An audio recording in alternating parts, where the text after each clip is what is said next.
Yo, what is up, gamers, casuals, and all you beautiful peeps? We back, but like for reals this time, okay? Obviously, episode 46 was us coming back for the year, but like here we are with episode 47, bringing you guys the real shiz as we promised, okay? YouTube, don't flag me for that. I said shiz.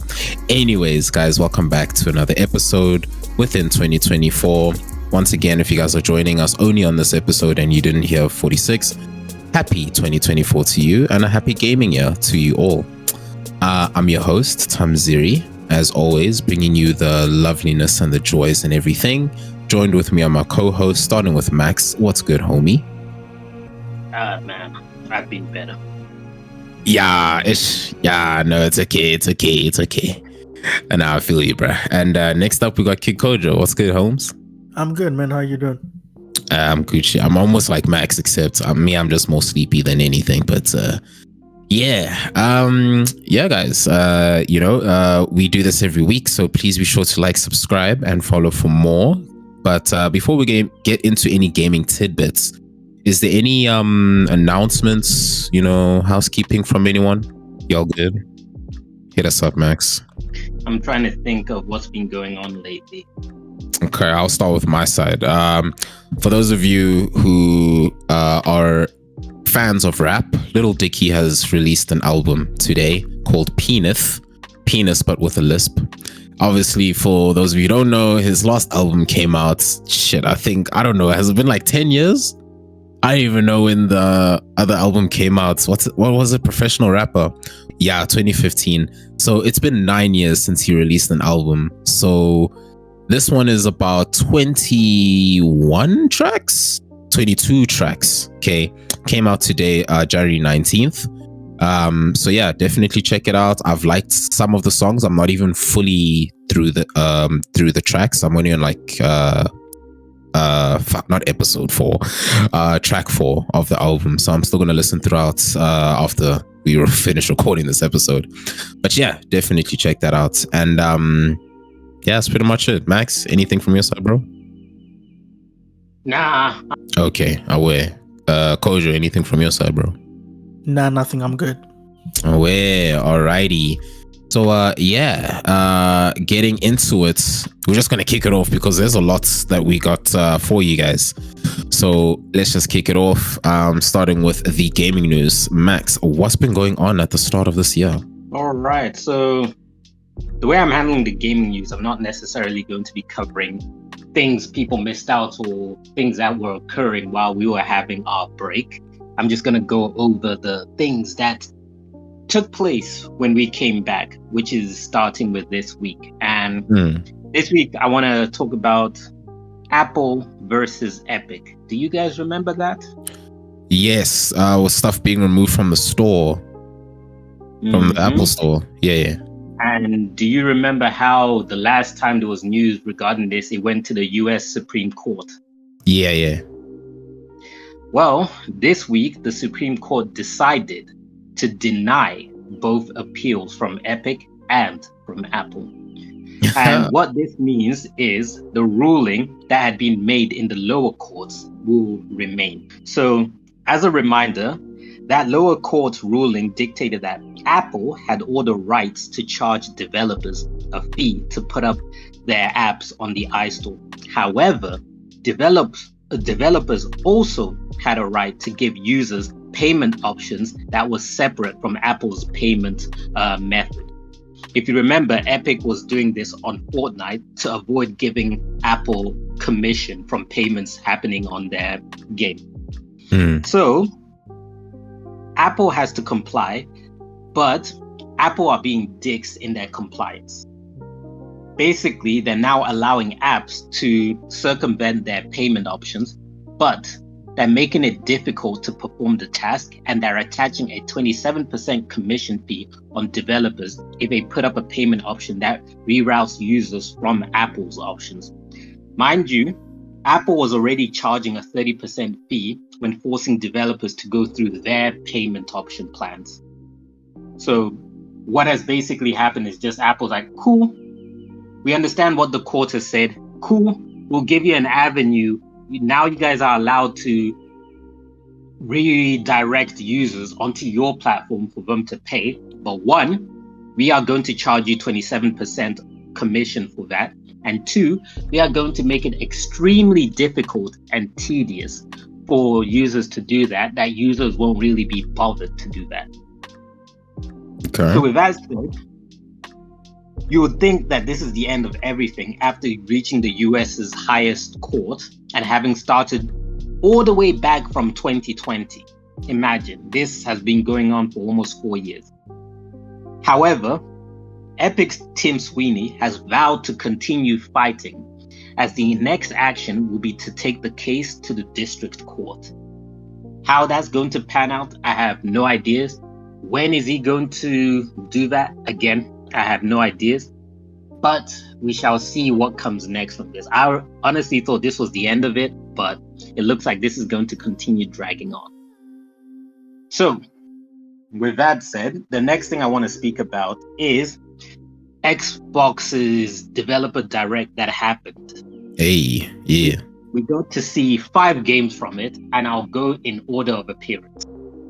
So the first game we got to see was, let's see, what was that game called? Avowed. My takes on the game is, I'm not really impressed with how it looks, and I'm not really impressed with the gameplay, but what I am impressed with is the mechanics. What looks impressive to me, what catches my attention for Avowed, is how they're saying it's going to be a whole branching system. Now, because Obsidian is familiar with this type of gameplay, I am hoping that it's not going to be them falling on their laurels, but them expanding things they've already done in the past and making this version more robust. Because they had the whole thing of, on the Developer Direct, they had the player trying to figure out what happened to some soldiers or whatever the hell they were, and then confronting somebody who was possibly lying or accepting his thing. And then it was saying that if you go back to the village, you'll see the ramifications of your decisions. And I hope that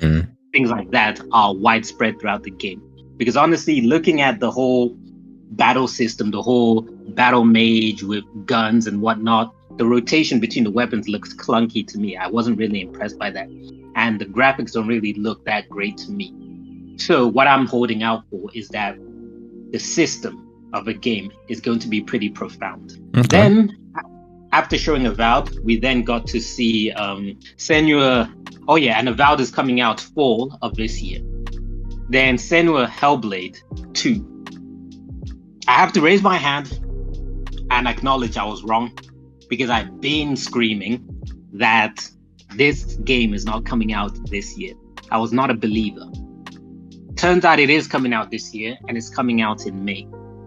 However, with that said, there are a few caveats to this game coming out this year where I'm like, okay, now this makes sense to me. Because the whole reason why I was believing the game's not coming out this year is because the first time we heard about this game was way back when they announced or revealed the Xbox Series X.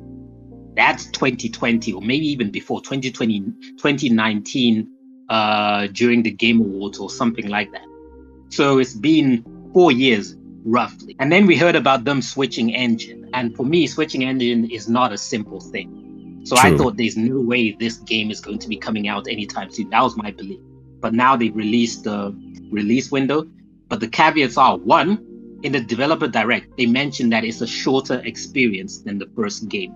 So already I'm like, they had to make concessions to get this game out in a good time. That first factor being, it's not, it's going to be a shorter experience. The next factor is how there isn't going to be any physical copies of this game. It's going to be all digital. So some people are not particularly happy about that, understandably so. And there is hope that maybe months or years down the road, they will release a physical version.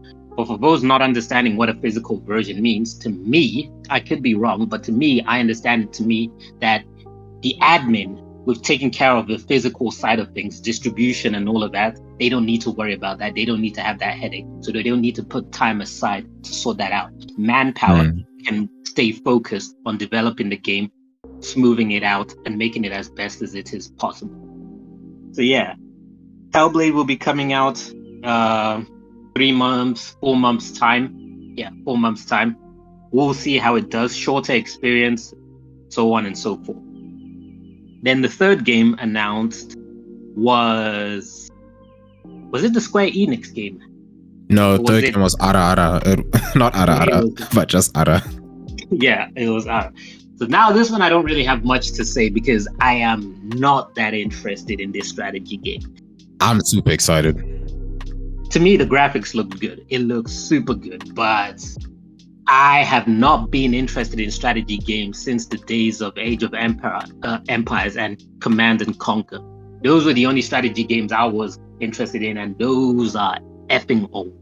So yeah, there's not much I can say on that game unless, Tommy, there's anything you want to remark about it. Yeah. Okay, so real quick, right? Now, as they mentioned in the Dev Direct, if you haven't seen it, but those guys, the same people who made Ara, I keep saying the Japanese Ara. Okay, I thought you were doing a JoJo's reference. It's many, dude. It's anime-esque, you know. But yeah, so the thing about it is the same devs. These are the same devs who made Civ 5. Now, Civ 6 was made by someone else. But Civ 5, I still rate it was better than Civ 6. But the reason why I love Ara is because for the first time in a very long time, we're going to get a turn-based strategy game whereby the turns are simultaneous now. So I really like that, as well as the fact that they really branch off into the futuristic mode of things and they scale the modern timelines throughout a single gameplay. So that means that they've also going to be reducing the time it takes to obviously upgrade from one time period to the next, which is great because Civ 6, just to start from scratch, in order for you to get to the modern age, can take about 8 hours real time. And that is just insane. Like, that's way too long. And then now with at least Ara, you'll be able to, you know, cross over into that within like 4 hours or 2, which is great. You know, finally, some quick time strategy is what we've always needed. And the simultaneous turn base is really going to help quite a lot of us, because you do get those really smart people that if you give them time to think, they will destroy you like 100%. And it's not fun to play the game with them. But if you're very quick about it, I love it. Think on your toes. So yeah. And I would just like to point out that I'm realizing that the Ara was before the indie announcement. So it was the Square Enix game, the House of Mana or whatever it's called. Oh yeah, the Visions of Mana. Visions of Mana, that's the one. Why do I keep thinking House of Mana? Maybe I'm thinking House of the Dragon. Hey bro, they did say they've been making games since 91, so you know. Yeah, so the Square Enix thing was a thing. I'm also not that interested in that, so it was just like, oh, okay, more Japanese developers coming to Xbox. For the niche players, that's great for them. And then we have the big one, which was Indiana Jones, and finally getting a preview of it. So with this one, when I first saw it, I was angry with myself. I was angry with myself because at no point in time, as I've been waiting to see this Indiana Jones game, did I stop and think, what if it's a first-person point of view game? For whatever weird reason, that never occurred to me. I just kept thinking in third person. And then when it's first person, I was irritated because I'm like, it's, it's Bethesda. Obviously, it being first person is a high chance. And Kojo has gone to point out that it's not Bethesda per se. It's a sub company or subgroup, sub-branch Machine Games. But for me, it still falls under the umbrella of Bethesda, who specialize in first-person games. Now, the whole first-person point of view thing has divided the fan base, where some people are happy about it and other people are not ecstatic. Me, I fall in the department of not ecstatic. I saw that and it just killed any interest I had in that game. Same.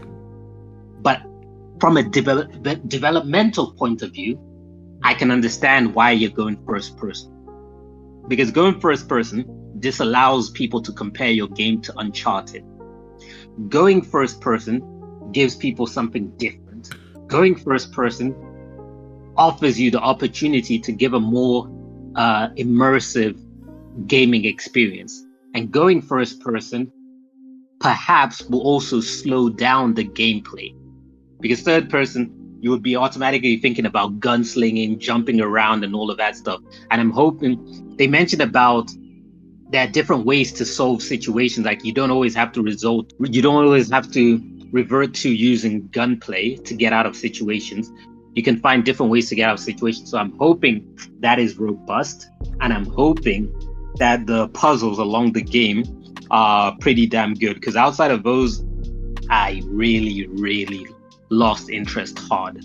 Because to begin with, I'm not an Indiana Jones fan. I haven't watched a single movie of it, but I'm aware of the IP. So I was always had an eye out for this just to check it out. Now I'm just like, okay, cool. And yeah, that's it from the gaming news. Pretty lengthy, but that's that. Anything you guys want to share? Game news wise, I'm still sad that we don't know any news about the World of Warcraft coming to the Game Pass, but the new World of Warcraft expansion, the Seasons of Play, I think it's Seasons of Play. Shit, if it's not, it's, I don't know. But anyways, the next World of Warcraft expansion, just before the War Within, is going to introduce Dragonflight to all zones within the world of Azeroth. So big ups for most of us, but the biggest announcement that they made, which most people are on the fence about, but I'm extremely happy for, is the fact that your dungeons now will be able to have NPCs as part of your party. Now, most people are on the fence saying, no, this is a sign that World of Warcraft retail is dying, you know, all of this, which, look, if we look at the numbers, yes, about 60% of its player base of the World of Warcraft retail has now moved over to World of Warcraft Classic. It seems people love how the game used to be back in the day, rather than all the different changes that have now happened within the game. However, for me, with the dungeons allowing NPCs, I like this purely because for anyone who is a healer or anyone who is a player just trying to get geared, you know what it's like to queue for ages where no one wants to help you out because you are a noob and you're low. So how else would you ever get good at the game if you can't do team-based things? So I really like the fact that now bots, NPCs, can now assist you in dungeons. Yes, it's kind of sad if you rely on NPCs all the time, but I think if you are able to carry bots and NPCs, you'll be able to pretty do well when you actually play with players. So yeah, it's a nice announcement that they gave us. And then my last one is 3 days ago, we got an announcement from Sea of Thieves with regards to their new updates. One of the biggest highlights was that from now on, rather than sailing to the voyage that you have to do, you can simply just teleport right to there. We all know the world of Sea of Thieves is pretty huge, and just sailing from point A to B can get you killed by other players or other events like, you know, being hunted by a Megalodon or a scaly ship, or hell, even being krakened, you know? So yeah, that's my gaming news. Okay, Kojo, anything from your side, bro? Yes, a couple of things. First off, remember when I said that in last episode that the things I'm worried about, one of the things were layoffs? Yes. Well, it has begun, because Twitch has announced that they're has announced that they're cutting jobs and they're laying off more than 500 people. Now you would think, okay, 500 people, it's a lot of people, but Twitch is a big company, right? Well, 500 people, guess the percentage of 500 people is in that company? Just guess. Tell me. 20%. Okay, Maxwell. 33%. Maxwell's actually the closest, 35%. Oh shit. So 35% of the company, of the employees of the company, is just gone, which is just remarkable to me. And the CEO, Dan Clancy, said that, you know, he shared with his staff that, you know, he has some difficult news to share, and that the business hasn't been sustainable for a while, and so as a result of that, they've had to. You fired. Yeah, pretty much. That's pretty much the situation. And this is off the heels of Twitch stopping their service in Korea, Twitch laying off more people last year. It just hasn't been a good time for Twitch. And the CEO, Dan Clancy, he was on a call and he pretty much said, not pretty much, he did say that, look, Twitch isn't profitable, but I think Tommy's going to talk more about that. Oh, yeah. Stuff like that. Yes. Yeah. So, yeah, that's one. So, Twitch, more layoffs. Guess what? We have more layoffs. Unity is laying off 1,800 employees. Guess how much percentage that is? Dude, that's got to be like 80% of their company. You would think so, right? Maxwell? 12%. This time, it's 25%. Holy shit, Unity's huge. Unity's big. Unity's very big. But 25%, that's what? A quarter, if my math is right. That is a lot, man. So yeah, Jesus. Unity laying off jobs. They've said that this is the statement they said, and I quote, "Today, as part of our company reset outlined in a shareholder letter on November 9th, 2023, we announced that Unity has made the difficult decision to implement a workforce reduction targeting approximately 25% of our total workforce across all teams. This decision was not taken lightly, and we extend our deepest gratitude to those affected for their dedication and contributions. We are committed to supporting impacted employees through this challenging transition. We appreciate the understanding and support of our community and stakeholders as we navigate these changes together," end quote. Now, it hasn't been a good time for Unity. Last year, around September, Maxwell reported on the nonsense that was going on with Unity about the price change, and then the CEO was let go, John Riccitello, and so Unity has also been going through a rough time like Twitch. So yeah, that's pretty much it for my news. Just like, and if this is not a sign for all of you guys who are listening, please get into RPA, which is robotic process automation, because obviously most companies are really utilizing AI to the max. I've been seeing a lot of TikToks, of people saying, "Oh, I'm about to get laid off, join me," and they literally record themselves getting laid off. They play their meeting out loud, and there's so many videos of that, so many different people. It's sad. Yeah, but it's what we all feared with the robots taking over is actually happening. It's terrifying as it is, but yeah. Anyways, okay, thank you so much. Moving on to the next section, to the gaming corner. Kojo, what's been released so far, bro? A handful of things. Nice. Just a handful. First off, we have a game called Legend of Grimrock, released on the Switch on January 15th, 2024. Next up, we have a game called The Walking Dead Saints and Sinners, making its appearance on the Quest 3. It's a VR game, released on January 16th, 2024. Next up, we have a game called Bulletstorm VR, which is a VR version of a game called Bulletstorm, a game that came out in 2011, which I didn't even know this VR thing was a thing until I was researching this episode. So yeah, it's coming out on the PlayStation VR 2 and Quest and PC on January 18th, 2024. Next up, we have one of the first, big releases, I guess, of the year. Prince of Persia: The Lost Crown, released on PlayStation 5, Xbox Series, PlayStation 4, Xbox One, Switch, PC, released on January 18th, 2024, gets its Metacritic score, Tommy. 89. Maxwell? Last time I saw it, I believe it was on 92 and it was falling, so I'm gonna guess 91. 91. Okay. I think if my math is correct, Tommy was the closest at 86. It's 86%. Hey, nice. Yeah. Which is a brilliant score in my opinion for a game like that from Ubisoft. Yeah.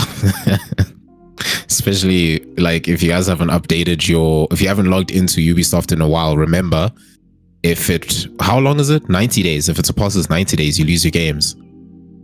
It's so dumb, dude. Flip. But anyways, continue. Yes. Next up, we have a game called Turner Boy Robs a Bank, released on Xbox Series, Xbox One, Switch, and PC on January 18th, 2024. Currently sitting at an 81 on Metacritic. Next up, we have a game called Another Code Recollection, released on Switch on January 19th, 2024. Currently sitting at a 72 on Metacritic. And the last one we have is Last of Us Part 2 Remastered, released on PlayStation 5, released on January 19th, 2024. Now, tell me guess his Metacritic score, keeping in mind that this is a remaster of a game that already exists. If it's a remaster, I'd say, because I don't know what the original game's rating was, I would say 84. 84. Maxwell, I think you know the score. 91. Maxwell's closest is sitting at a 90. Okay. Which is, yeah. Pretty good remaster. It really is, yeah, because they added new stuff, some new stuff. Some people like, it doesn't justify the price. Other people like, yes, it does, blah, blah, blah, the same old. Wait. Yeah. What is the price? It's $10 upgrade. Okay, so the upgrade option is there. Yes. And I think Okay, $50 that's if you haven't fine. played. I think. 50 if you haven't played it. I think. Then I that's could be fine. wrong. But yeah. Because if it was no upgrade option, I would have said then that's some BS. But because there is, then that's okay. Yeah. But yeah, that's it for the gaming corner and release of the week stuff. Oh yeah, thank you, bro. Max, any other game releases you know of, maybe? Nah, nothing that comes off the top of my head. Alright, so for me, I mean, it's just the new Sea of Thieves changes that I mentioned, as well as the new World of Warcraft change that is coming as well. But that brings us to the halfway point of the show. If you guys are enjoying it so far, please leave a like and subscribe and share to your friends and fam and anyone else, help us out there just to get it to more ears. All right, moving on to the content side of things. Now, I've got a shit ton. Kojo, I'm not sure how much you have. I don't know if you want to go first. Nah, you go first, because I think the only thing I have you're going to touch on. So.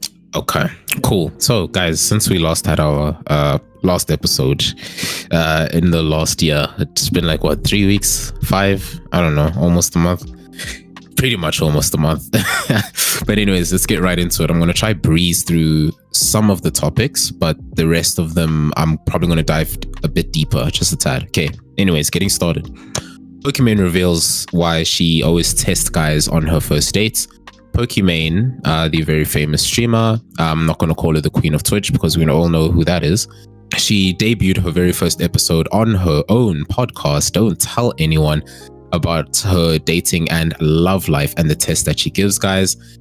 Go see the episode for yourselves, guys. I'm not even going to reveal because it's just wow. Yeah, it's a bit I don't know, bro. Like, yeah, she's really weird. She tests people. She tests guys with her business. She first tries to test you on, she will ask you a question based on like, okay, I'm thinking about retiring, from what I do on a daily basis. What do you think about that? She wants to see how you're going to react to her money. Crazy shit. Okay, anyways, moving on. As you guys all know, Kai Cenat, I was very judgmental of him and skeptical the year before.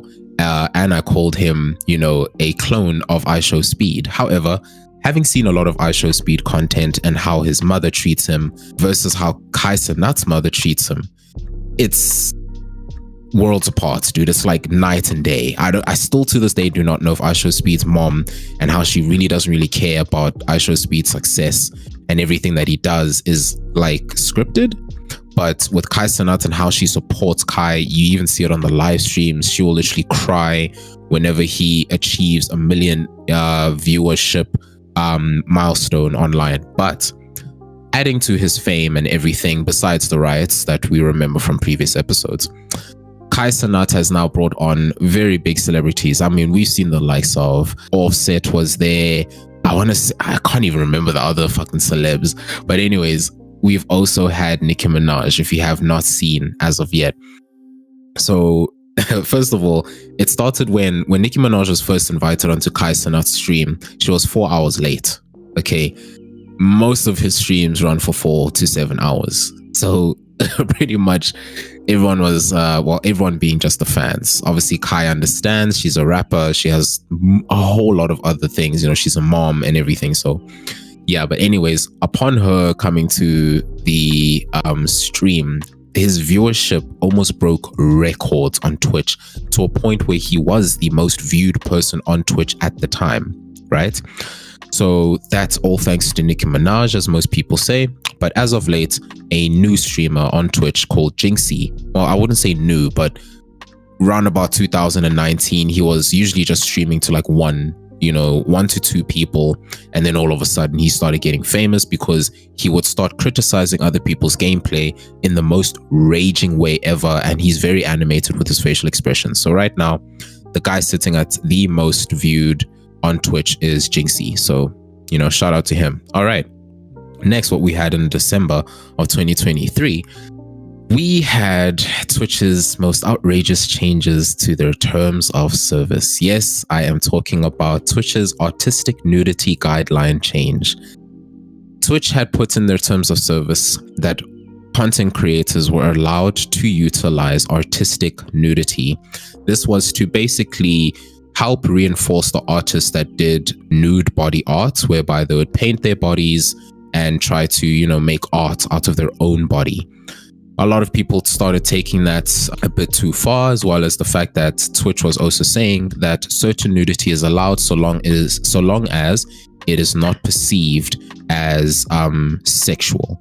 So with that being said, things that are drawn are not really depicted as too sexual, unless it's obviously explicit. But you started seeing streams of naked VTubers, completely like nude hentai and furries, as well as some of the streamers as well would really just take it a bit too far. Then began to change and tweak their guidelines just a bit, to a point where the censorship guideline was also then introduced, saying that, okay, you can be nude on stream so long as you censor the parts that are, considered complete and explicit nudity.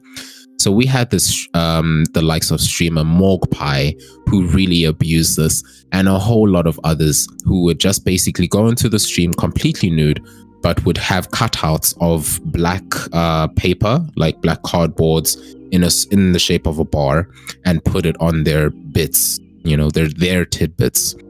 And it got to a certain point where Morgpie would shorten that censor bar up until a point where just her nipples were censored, as well as, down there was also just censored, not like a whole entire censor bar. Of course, eventually this, caused a lot of backlash. It was the meta at the time on Twitch, until eventually they realized the damage that they were causing due to what everyone was saying, and Twitch eventually banned Morgpie. To which she said that it doesn't make sense how she gets banned, but the likes of Amaranth and all this can still do the things that they're doing. To which Amaranth also clapped back, saying, listen, I would play to Twitch's loopholes and the guidelines as is, but I would never test the limit of them. That was Amaranth's response, well, shortened.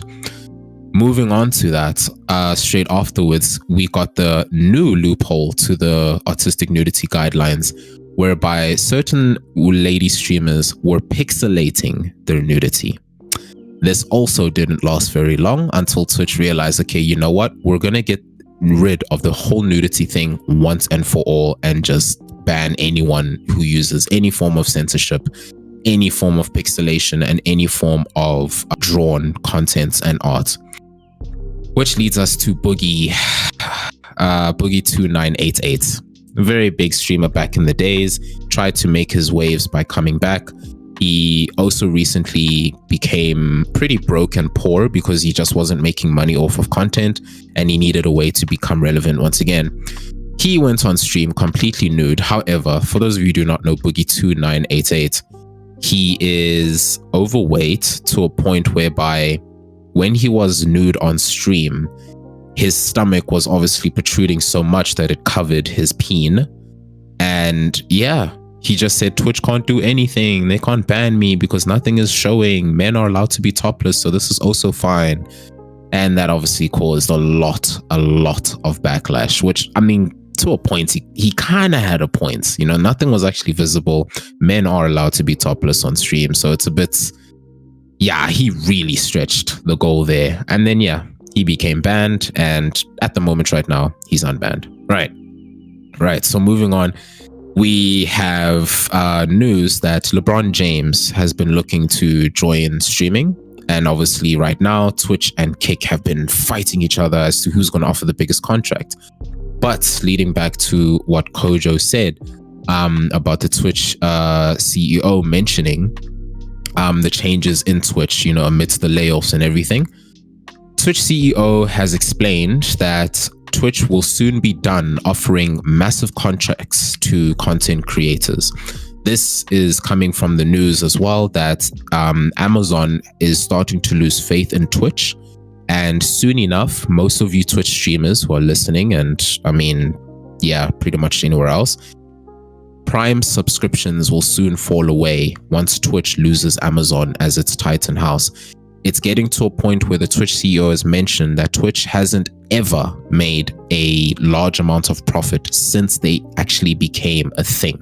Since Twitch came into existence, they actually have not been making profit ever, and they've always relied on Amazon to fulfill certain financial needs, which is very sad. And he even mentioned and hinted that the artistic nudity policy that they had implemented had done so much reputational damage, and changes with regards to any artistic nudity that still remains may change in the near future to a point where it is going to get removed completely. Okay, moving on. Amaranth had created an AI. I think I'd mentioned this in a previous episode, but her AI has made her $34,000 monthly. And many people have been saying that Amaranth, as well as OnlyFriends, has been contributing to the whole epidemic of lonely men, where Amaranth is fighting to say, no, she is not the one contributing to it, because men are choosing to decide to want to speak to an AI, knowing damn well that it is an AI. So she is not doing anything. She just put something there, and it's the people who are using it. You know, the whole thing of like, guns don't kill people, people kill people type thing. Cool. Don't know where you guys stand on that, but yeah, put your comments down below and let us know. Now, moving on to one of the big, stupid things. A streamer called Sup Caitlin, for a challenge on her stream, she wanted to get her mod onto her stream, whereby she told the mod that, look, I can open you up to so many girls that might like you. Mind you, her mod is a single man. He's been single for a while. He has struggled to get women. I'll obviously post the video inside the description, in the description for you guys to check out yourself. But she wanted to give a challenge whereby for every donation and every sub, she would allow the chat to be able to tell her what she should do with her mod. This is like, okay, you know, this range from things like kiss your mod, you know, hug your mod, sit close to him, touch thighs, you know, get close, cuddle, all this type of stuff. How she reacted and how she treated him. She treated him as if he was a disgusting person on earth, like vile, to a point where like there was a sub that came in saying, have your legs touch when you guys sit closely. She couldn't even do that. She would always laugh and say, oh my God, yuck, I touched him, you know, this and this. And the face, his face, guys, the way man was just like, yeah, okay, you know, trying to put a forceful smile there and all of this type of stuff. And even one donation came in for them to just kiss. She couldn't even make physical contact, to a point where she tried to, and she immediately got up during the stream to go fake throw up on the side. You could hear it all. And he's still just smiling there saying, what? Oh, it's not that bad. You know, like SIMP shit, like right there. You know what I'm saying? Wait, I can't say that on Twitch, but I'm sure I can say it on YouTube. Simp shit, 100%. So obviously, anyways, it got to a certain point where it reached a lot of streamers who had so much to say. Moist Critical being one of them, where Moist Critical was basically getting the actual mod on a call to just understand just what the hell is going on. How do you accept yourself being treated this way? And he's like, no, you don't really know Sup Caitlin. You know, she just meant it as a joke. It was a joke the entire time. I mean, if I didn't want to be ridiculed like that, I could have just said no. At any point, I could have just left. And, you know, Moist Critical tried to point out, it's like, yeah, but even so, you still look like a fool to everybody. And, you know, this I was going to say the simp. The mod was basically just saying like, yeah, I understand, but at the end of the day, it helps her get views. I am employed by her, to modify her channel.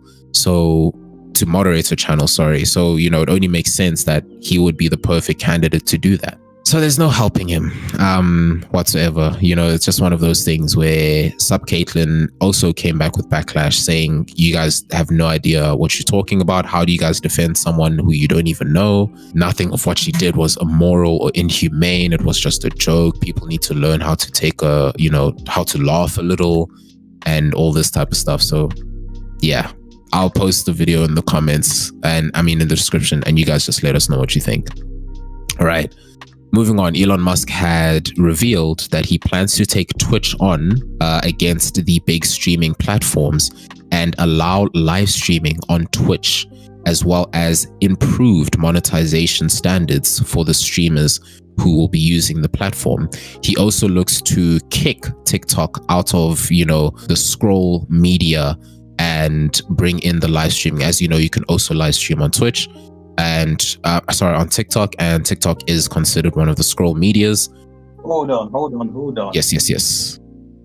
Don't you mean on Twitter/X? Whatever, bro. Like, everyone knows what I mean when I say Twitter. Like, dog, you are there confusing me, where I'm like, why the hell is Elon worrying about Twitter, worrying about TikTok and stuff like that? Man, y'all know what I mean. But anyways, yes, as Max says, X is going to be taking on the big streaming platforms with live streaming. And moving on to the next one, MatPat, one of the biggest creators for is it the gaming theory? It is the gaming theory, right, Kojo? Is it the game theorist? Game theory. Yeah. Well, one of the 4 theory channels he has, but yes, game theory mainly. Yeah, so MatPat has announced that he will be retiring from content creation, as he had stated that he had been doing content creation for most of his life, throughout his entire 20s. And yes, it was really sad to hear about it. MatPat has really done quite a lot, especially for the Five Nights at Freddy's franchise, from its inception up until every single game that they've released. MatPat has also been in a lot of controversy, but his fans and all the support thereof have really just kept him going. And it has now reached to a point where Jacksepticeye reacted to MatPat's retirement, and Jacksepticeye said not word for word, but he said along the lines of, what MatPat said is correct. Most of his life, Jacksepticeye was also just making content, and at some point you have to ask yourself, at what point does it end?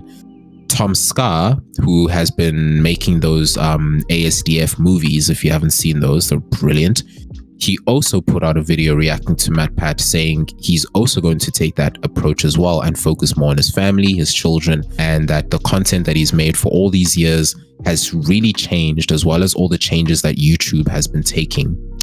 It really hasn't made it safe for content creators to rely on content creation for too long. So it hasn't been confirmed with Jacksepticeye, however, if he's going to retire, but how Jacksepticeye really reacted to that retirement from MatPat has fans very worried that Jack will be the next to dip out of content creation.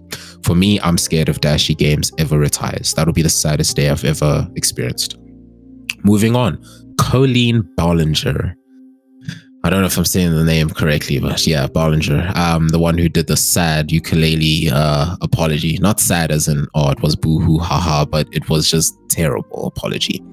She has now recently revealed that she has lost her Broadway role, and over the grooming accusations that she faced in 2023, she has lost her reputation in Broadway and is struggling to find work. So yeah, appeal to her, feel sorry for her if you want, but hey man, yes. Accusations? Weren't they confirmed? Hey, she said there are allegations and accusations. Kojo, do you care to put a word in this, since you're always very critical about being accurate with one's words when it comes to these allegations, accusations? What, alleged? Was it still alleged or it was confirmed? I mean, people came out with proof and messages. Well, I'm not going to say proof. People came up with messages and things like that, which court of public opinion was like, yeah, she did it. She groomed, whatever. Not whatever, but like, yeah, she groomed. She did these things. But she was never legally formally charged. Yes. So that's why that's why we still say alleged allegations. I see. All right. Okay. As you were, Tommy. Away. And then dealing on with more allegations, many people have been firing at Kai Cenat, coming back to him, that his content is targeting children, which he has never stated or tried to make content that is pointed towards children. And this is leading from the riots that took place back in the day. And it got to a point whereby if you actually go into Kai Cenat's channel, it actually does say that this is for mature audiences. As Kai points out, saying that it's the platforms that need to take more control into making sure and verifying that people are of the right age to view streamers. Simply by just saying, okay, I got it, or I am 18, let me watch. It's such an easy click of the button. You know, even just to get onto the hub, it's the same shit. It's just an easy click of the button. So there's no way that the streamer themselves, the people who make the content, can be blamed unless, of course, they're actively making content to mess children up. But Kai Cenat is not one of those people. And for once, I actually stand by that, because it's in the same way that recently I returned to streaming, and I just don't give two shits on a fuck about like how I am viewed. I am simply just being myself, and whether a brand comes in, whether young kids come in and they watch my stream and I'm swearing and everything, my stream is marked as mature audiences only. So take that up with Twitch, take that up with Kick, whatever Kai Cenat is on, take that up with those platforms, but he himself is not making that type of content. And then lastly, I disagree with that. Okay. Because I think blame goes both ways. It's not solely on but these platforms, yes, they do have to do better. They do have to do more. But you, as an individual, also have to look at your position. You're not successful in isolation. You didn't reach where you are because only your target demographic is engaging with your content. There are other people who are also engaging with your content who are outside of your target demographic, and you have to take that into consideration. So it's like when you're starting off, like let's say you, Tommy, in contrast to Kai Cenat, your levels are different. With you don't have that type of platform, so you are well within your rights to say, nah, that's not my thing. Let me be free. But he's reached a level of success where he owes back to the community. And I feel like he owes a responsibility back to the community, because it's kind of like, when celebrities or artists do something wrong, and then people like kids are looking up to you and they're like, man, I'm not about the kids. Why should they be looking up to me? The parents should be taking care of the kids. Like, yeah, the parents should be doing something, but you as well are in the public eye. Don't act as if you're not in the public eye. So that's why I'm like, nah, you can't be using that as an excuse. Yes, the platforms do have responsibility, but he also has a level of responsibility where he's not completely free of blame. No, I get what you're saying, but it's also to say to a point whereby if I have to pander my content to always consider the kids, I feel no. It's not you pandering your content to consider the kids. It's you making pitfalls and steps to ensure that that's not falling under kids. Like, for example, let's say you show disturbing stuff. You put like a content warning up, hey guys, I'm going to do blah, blah, blah in 5, 4, 3, 2, 1, or saying, hey, if you have any kids right now, get them out of here. Like, putting a disclaimer at the start of your show or whatever you do, but having certain steps and be like, look, I've done as far as I can within my capabilities. Anything from there is now the platform's fault. So you've secured your ass, and now it's the platform to secure that. But when you're not doing anything, you're saying, why should I be changing how I do things because other people are bleeding in and seeing a few things? Like, nah, now you're just being irresponsible. Fair enough. Yeah, I guess. Fair. But I guess it's also to say, like, it's the level of, like, how much you give a fuck, I suppose. Because it's just to say that, look, in the words of Little Yachty, man, fuck them kids, bro. Type shit, you know, because, yeah, I don't know. If I was Kai Cenat's level, that's up to the parents. I would point it back to the parents. Just be like, monitor your kids, bro. Parent right. Because, yeah, man, come on. Like, with how many people Kai Cenat has watching his channel, he can't account for the 4.3 million and be able to suss out which are the kids. I understand your disclaimer thing, Max, that you raised. That's understandable too. But it's also to just say that, like, at some point, should parents not just be watching their kids?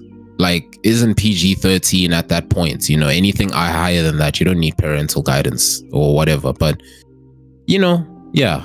But anyways, I hear what you're saying. Yeah. I would also like to point to just put a final piece to that to say, if we are exhuming responsibilities from said parties, then on your hub type of sites, when they're putting risque content, have you not noticed in some of those videos, they put a disclaimer at the beginning saying this is fictional, this is fantasy and stuff like that? No, I get what you're saying. Yeah. So you still have to have some level of responsibility. The majority of responsibility might not fall on you. And like you said, you shouldn't pander to people or bend over completely to cater to certain people. But it does not take away the fact that there's still a certain level of responsibility so that you can brush off any kind of claims against you. Nah, I hear you. Because, I mean, it's the same thing, though. If they add a disclaimer, a kid still watches. It's the same thing as the button that they add of, like, okay, this is for mature audiences. You know, and all they can just click is, okay, I am 18. Let me keep watching type shit. It's the same shit. But I get what you're saying. Basically, what it is basically you washing your hands with the situation, saying, I gave you your window or chance to walk away. You haven't taken it. So anything that happens from here on, you cannot try and put this on me. Fair enough. Yeah. All right. And then lastly, we have Samsung recently released the Samsung Galaxy S24, sorry. And during their Galaxy Summit, they had taken a picture of someone who they thought looked like Valkyrie. And they had tweeted a Galaxy S24 Summit with Valkyrie. Valkyrie then quoted the tweet or the X, whatever the fuck, quoted the X saying, "That is not me, lol." To a point where for some reason to this day, we still do not know why that happened, but Samsung then blocked Valkyrie. And Valkyrie was saying, whoa, guys, relax. I was just pointing out that wasn't me. And it's just funny. I'm not mad or anything. And for a while, people kept attacking Samsung, saying, why would you just block her like that? You guys are the ones who made the mistake, this and this. Until eventually, Samsung put out an apology on X saying, we are extremely sorry to have blocked you. That was not our intention. We don't know why that happened. That's a lie. I'm so sure the person who manages Samsung's X account has something against Valkyrie or some shit. I don't know. Jealousy or some shit. I don't fucking know. But yeah, it was very funny of such a big titan of the phone companies to have done that. And yeah, that is my content for the catch up since 2023 up until now. Kojo, I pass the torch to you, brother. No, I think you covered everything. I was just going to talk about MatPat because I remember I was just chilling on YouTube reloading because his videos usually don't pop up because I haven't watched MatPat since 2016. So his videos don't usually work. Then again, I did watch the GTA theory, but that was like 4 weeks ago. But anyway, so his videos don't really pop up on my YouTube until that one popped up. And I'm like, wait, what? Because it's titled Goodbye Internet. And I'm like, nah, this can't be what I think it is. And I watched the entire 25-minute video, which was a very emotional video. Like, dude could not stop tearing up and crying. Like, you could see that this was a large part of him he was giving up. And he was like, half of his life has just been dedicated to content. And over the course of 4 channels, he's been making content. and it's to let it to like walk away from that. It was hard. So I was just wanted to just bring that up if you didn't bring it up, but you did. So yeah, other than that, you brought up everything. I have no content. What's it called? Content creator news. So yeah. Leading on to that, the only esports then. Wait, hold on. You didn't ask Max if he has content creator news. Yeah, I'm keen to actually hear what Max has. It looks like some things don't change. Never. Hit us up, Max. What content creator news you got for us? The only content creator news I can speak about is the whole Dream issue. Oh, no. I know it. Okay.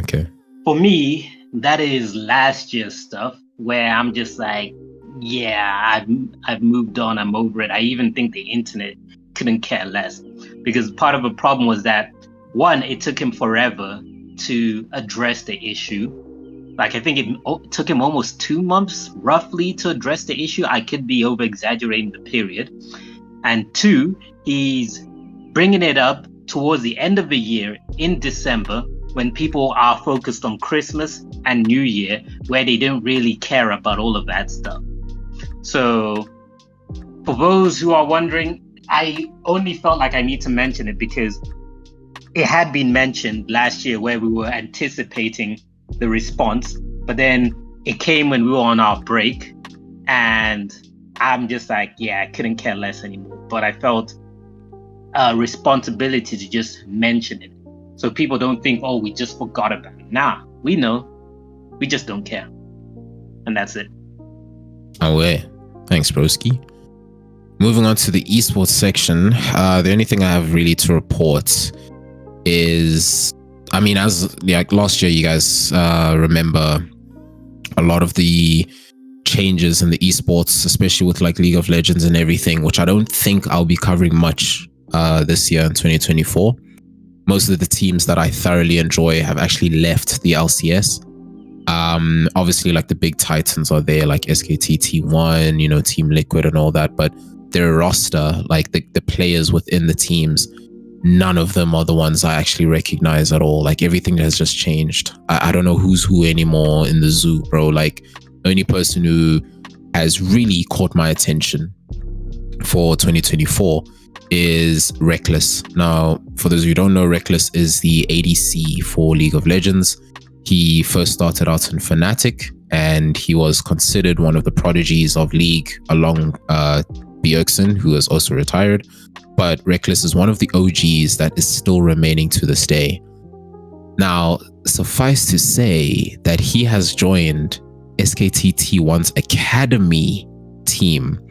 Now, SKT T1 are the Korean team, the South Korean team, that have won many world championships in League of Legends. And so to see Reckless, a European player, joining their academy, I wonder if he'll ever make the main roster. So I'm very keen to see how that goes this year. But that's the only team I'm probably going to be following. Otherwise, I don't think I'll be covering much of the League of Legends, as I mentioned, in our episodes to come. But yeah, we'll see how things go. Kojo, any esports from you, bro?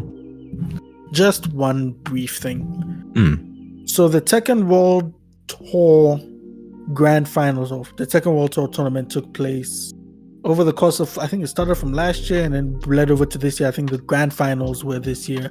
They happened a few days ago, and it was quite a fun match to watch. It was Tekken, obviously, it was played on Tekken 7, and Tekken 8 is not out yet, so they played on Tekken 7. It was a fight between Ulsan, who is a Korean player, I believe, and Arslan Ash, who is the greatest Tekken player of all time. Not my words. It's his achievements. We spoke about him last year at EVO. He's a 4-time EVO champion. He won EVO last year for the 4th time. So he's won 4 EVO tournaments, and he won this Tekken World Tour Grand Finals. He beat Ulsan, and he took home that trophy. And that trophy is huge. I don't know how he's gonna get it. He's from Pakistan. I don't know how he's gonna get it back to Pakistan. That thing is big. Like that thing is massive. But he has cemented his position as the greatest Tekken player of all time, and you know, he's like literally it's no exaggeration to say that he is one of Pakistan's biggest exports, because they really do promote him over there and support him over there. And yeah, that was pretty much the Tekken World Tour tournaments. That's, I think, the last tournament for Tekken 7, because Tekken 8 comes out in like a week or two. And yeah, that's pretty much it for my esports. Maxwell? Nah, I'm not. I rarely will ever have anything for esports. Nigga laughs when I'm looking out for you, man. Literally. I appreciate it, but it doesn't mean I can't find the humor in it. Yeah, true. But yeah, I'm done. All right. Thanks, Broski. Which brings us to the discussion point. Gents, do you have anything to discuss? I mean, Kojo wanted to discuss the Xbox Developers Direct, or you good on that front? But you talked about it. It's fine. I don't think I need to put my 2 cents into that. All right. All right. I have nothing to discuss on my side either. Of course, we'll be bringing a whole lot more updates. I actually do have an update for everyone, but that'll come in the next episode. Because I just need to finalize a few things. As you guys may have remembered, we did say that did we say it in our episode, or was this just a discussion between us? I can't remember, but with the content that we'll be putting out this year, we are looking to doing more collaborations with many other artists and content creators. So yeah, once everything is confirmed, everything kind of is. It's just the topic of which I'll be revealing to you guys as to who the guest might be. You guys can take a big guess, but yeah, we're very fond of them. Anyways, moving on to the gaming blitz, the news blitz, sorry. Max, let's wrap it off, buddy. I don't want to say wrap it up because that's disgusting, so I'm just going to say let's rip it off. Both sound just as bad. Oh, yeah, take it away, Doug. All right, so we've got a very brief news blitz. First of all, I just want to mention about, on the news, gaming news-wise, there was rounds going about how Rockstar's parent company, Take-Two, filed a trademark dispute over Remedy's new logo design, as they claimed the logo was too similar to Rockstar's and they didn't like that. So this was making rounds about Take-Two suing Remedy. However, Remedy soon came out, or eventually came out, with news that no, the dispute has been taken care of. It was taken care of last year. This is old news. So if you're still thinking about the dispute is still ongoing, no, it was wrapped up. It had been wrapped up. Then, in closing news over the blitz, showing how out of touch developers are with their gaming audience, there were 2 instances that happened this week showing just exactly that. The first instance was a Ubisoft developer talking about how for, what was it again? Online content, live streaming content. I mean, what's the word for live supported crap? Shit, I don't know. But anyway, that's game as a service type of stuff. Basically, Ubisoft developer was saying that audiences will have to get used to the idea of not owning their games before all of those things, live service, can truly take off. Where it's just like, bro, are you serious? You really think people are going to let go of their property? Hell, you think Americans are going to let go of their right to own stuff?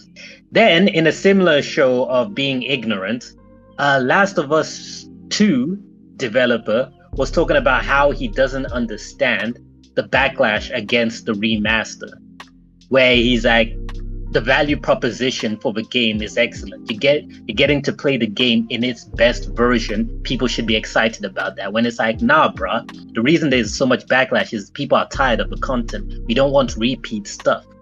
How hard is it to realize that? We want new content in that IP, in that universe. If you were announcing a Last of Us Part 3, the backlash wouldn't be as strong as talking about a Last of Us Part 2 remaster. And also another factor with remaster is usually you want a remaster when it takes a couple of years have passed and you want an updated version of a game you enjoyed.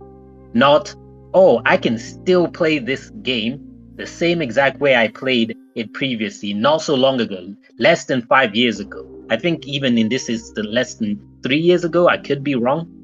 And all you're doing is adding new modes. You could have just added those as updates, like God of War. Because apparently the mode in The Last of Us, God of War's mode was better, supposedly. And with that said, God of War's Valhalla mode, whatever you call it, that was free. So yeah, devs are out of touch. And that's it for the News Blitz. Oh wait, thank you so much. Koji, any news blitz from your side, bro? I just want to clear something up. Maxwell, the Ubisoft thing, did you read the article? I'll take that as a no. So, or am I lying? I read some of it and then I stopped. Okay, I figured as much. So let me clear things up. I'm not defending or attacking the Ubisoft employee. I'm just setting the record straight of what he actually said. One, he wasn't talking about live service games. He was talking about subscription services. One.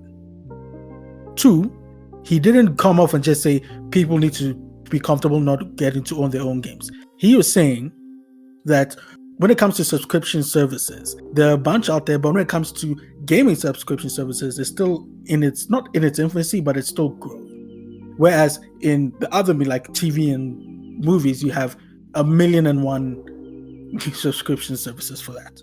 So he was saying that if subscription services are to take off, gamers have to come to the realization and be comfortable saying, okay, I don't own my games because again, it's on a subscription, so I do not own it. So he's saying for subscription service to take off, gamers have to be able to come to that realization to be comfortable with that. He didn't come out and say, hey, you should be comfortable not owning games because blah, blah, blah. Hopefully that clears up what he's trying to say. Yeah, it clears it up, but it doesn't change the message. I just wanted to be fair. So I'm done. Alright, so wait. I don't have any news blitz on my side, so I guess then that brings us to the end of the show.